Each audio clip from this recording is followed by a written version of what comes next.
Good morning, YouTube family, and welcome back to Miss Waters' class. This particular video is going to be the iTeachToo teacher's tag. I've seen so many of my favorite YouTube vloggers doing it, and I've met so many more teachers because of this particular tag. So I wanted to hop on the train and do it too. So without further ado, I hope that you enjoy Miss Waters' class.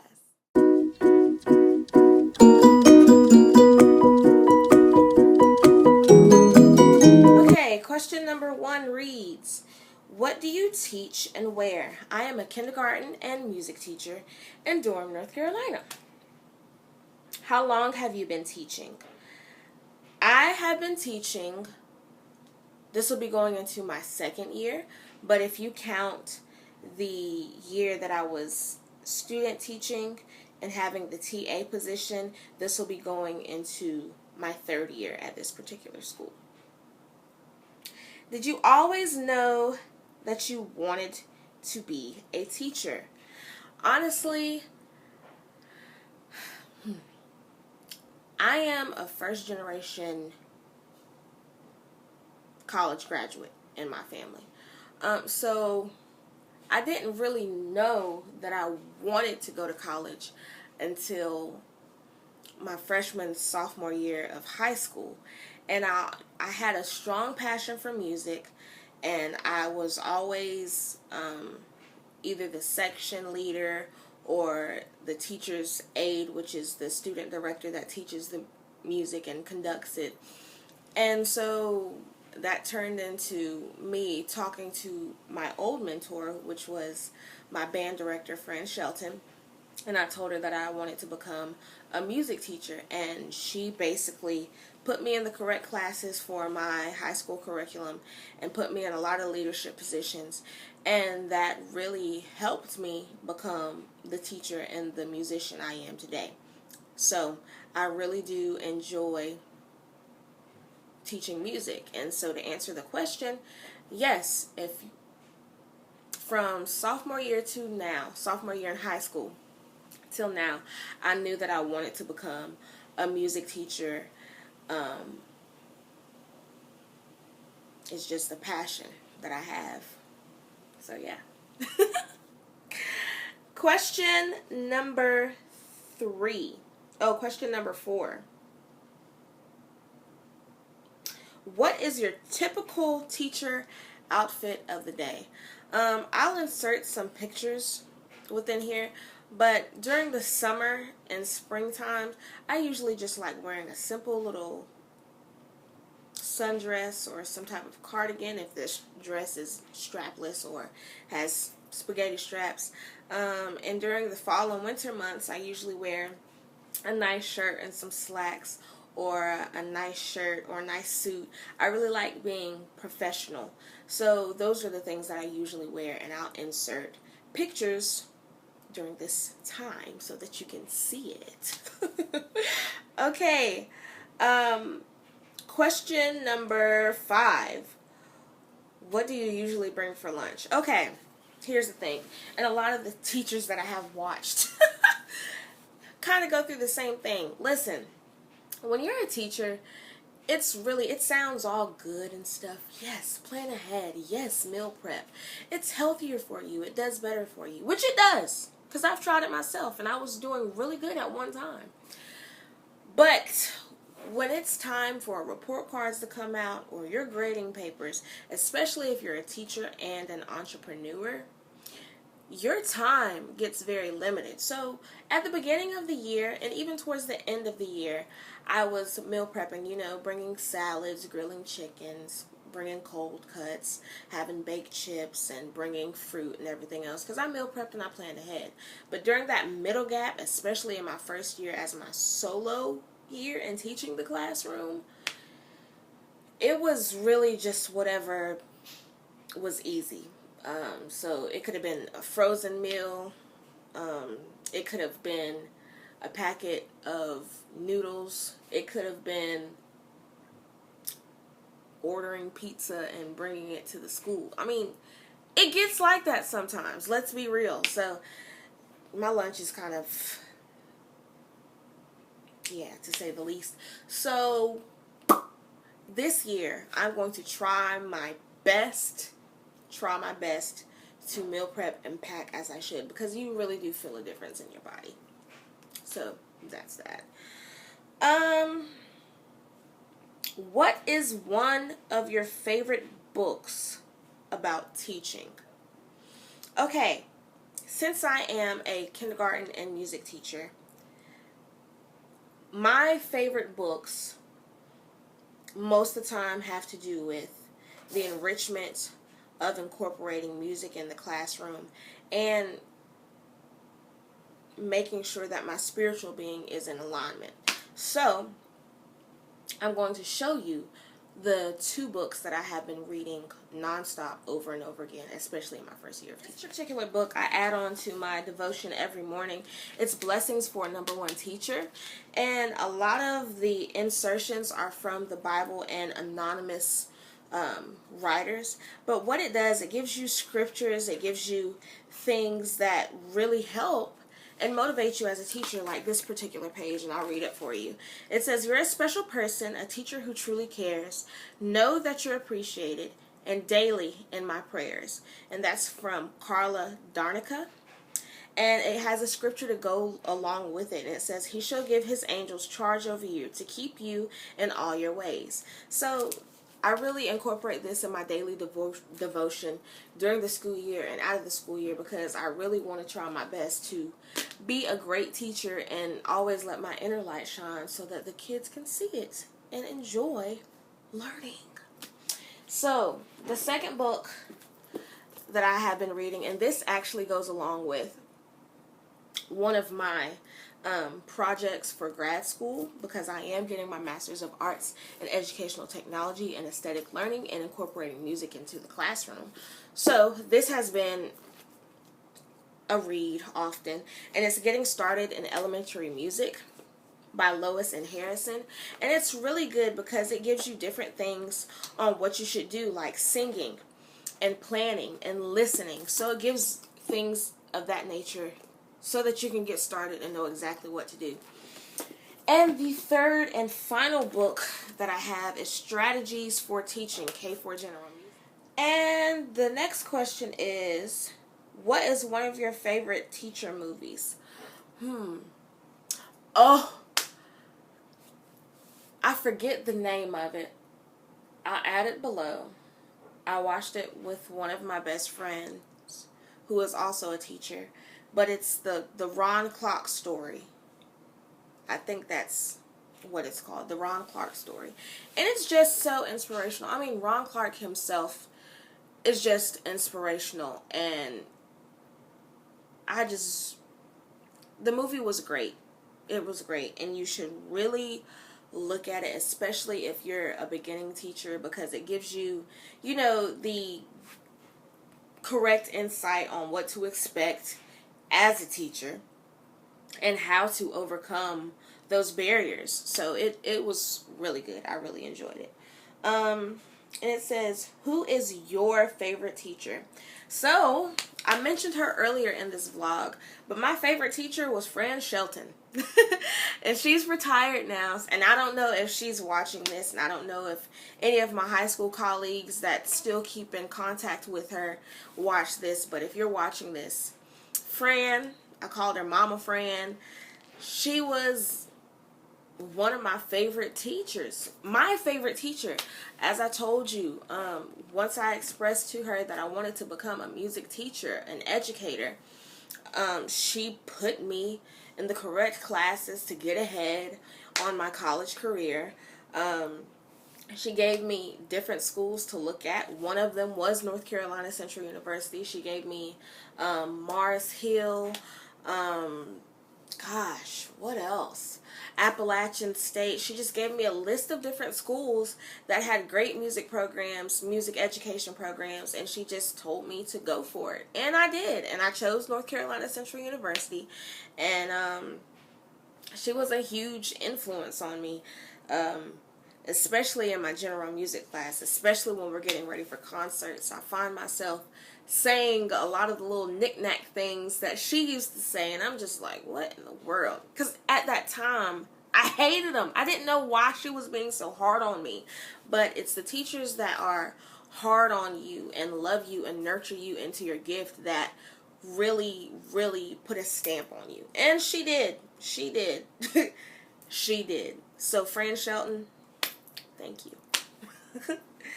The next question.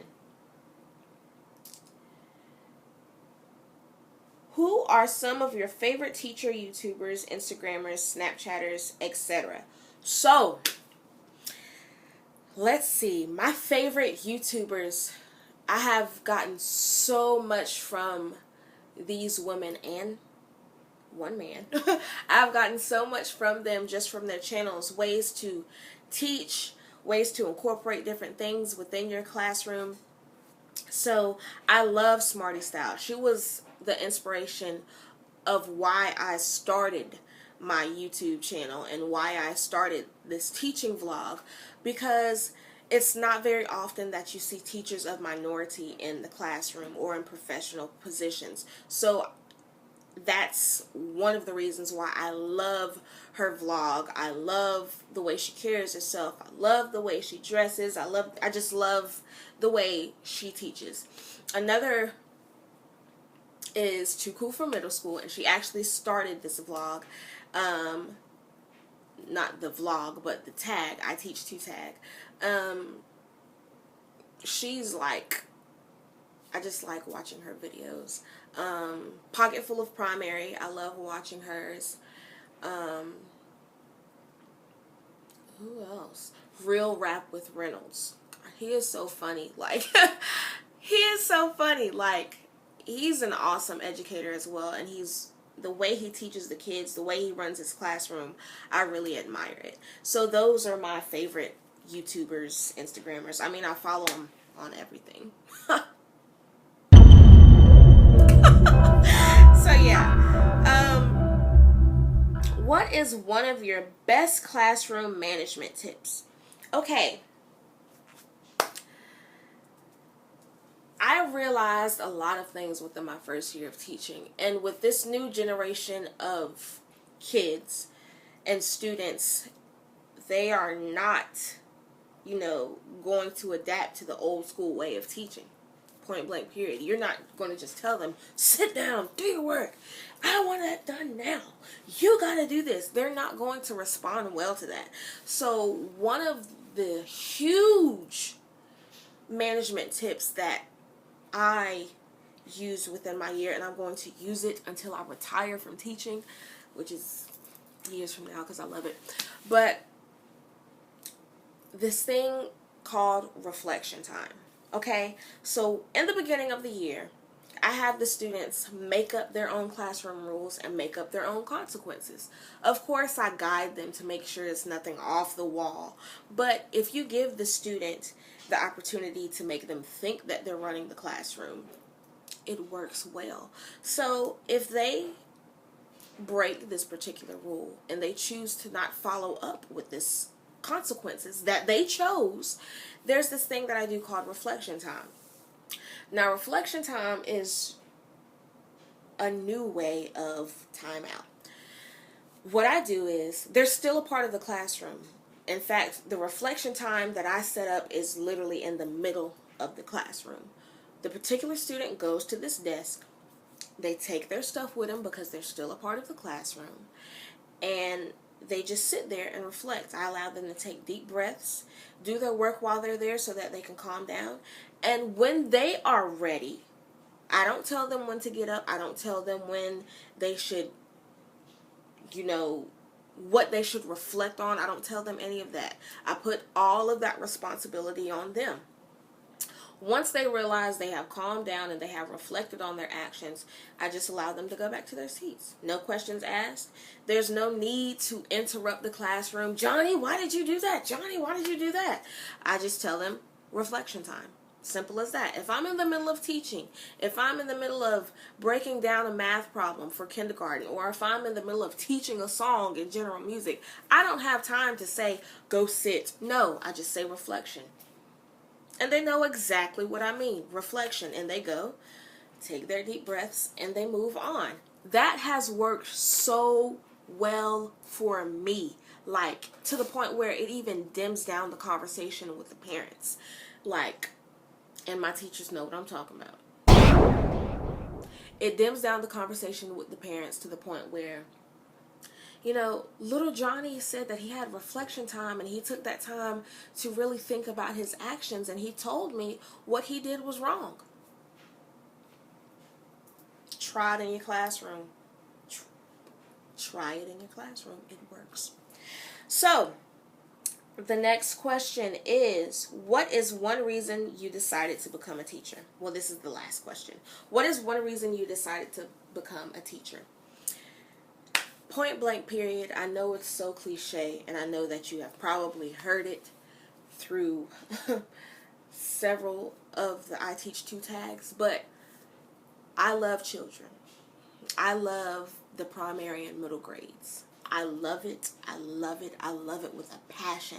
And it's something about seeing a child struggle in a particular area and see the light bulb just flicker, that they actually get it, that they comprehend what you just said. And I love it. And to be honest, when I first became a teacher, a lot of my colleagues, a lot of, other people said that, you're not going to make enough money as a teacher. You're not going to do this and that as a teacher. And honestly, you're going to be okay, because there's a point in your life where it is happiness over financial needs.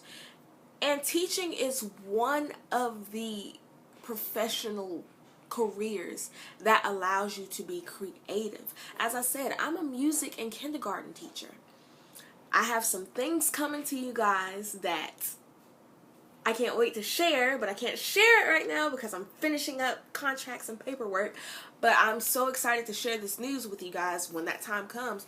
But as a music and kindergarten teacher, since my passion is music and teaching, I have written so many songs and so many chants that help the kids learn that information. Songs that go with math, songs that go with telling time, songs that goes with knowing the 7 continents, songs that go with knowing your phonics rules, songs that goes with spelling, songs, I can't even say it. It's just a wider variety of things that you can do as a teacher. So if you have 2 passions, submerge them together. That way you have 2 incomes. Like a lot of my other teachers, especially Pocketful of Primary, I have a business. I run Music for the Soul, is where I give private music lessons, where I create the songs, and where I can sell my own product. That is an extra income that helps me as an adult, and it really just goes hand in hand with teaching. So when people tell you you're not going to make money as a teacher, you're not going to be happy, I'm a living witness that you will. You will. So go for your passion. Go for what you love to do. So the 2 reasons that I stated why I love teaching. I love seeing the light bulb. Well, 3. It was 3. Sorry, got too excited. I love kids. I love the primary and middle school grades. If I'm teaching at those 2 particular schools the rest of my life, I'd be happy. I love teaching those age groups. The second thing is, I love being able to create things in my own classroom, especially as a musician.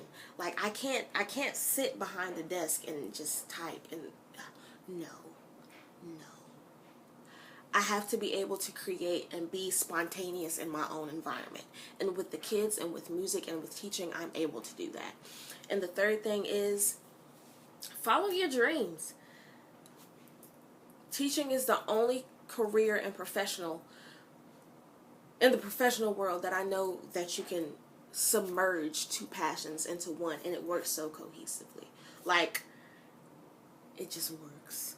So that's why I love being a teacher. I hope that you enjoyed my iTeachToo tag, and I'm just excited for the school year, and I'm excited to share great news with you guys that's coming within the next month. And I just hope that you enjoyed Miss Waters' class. So, see you guys later.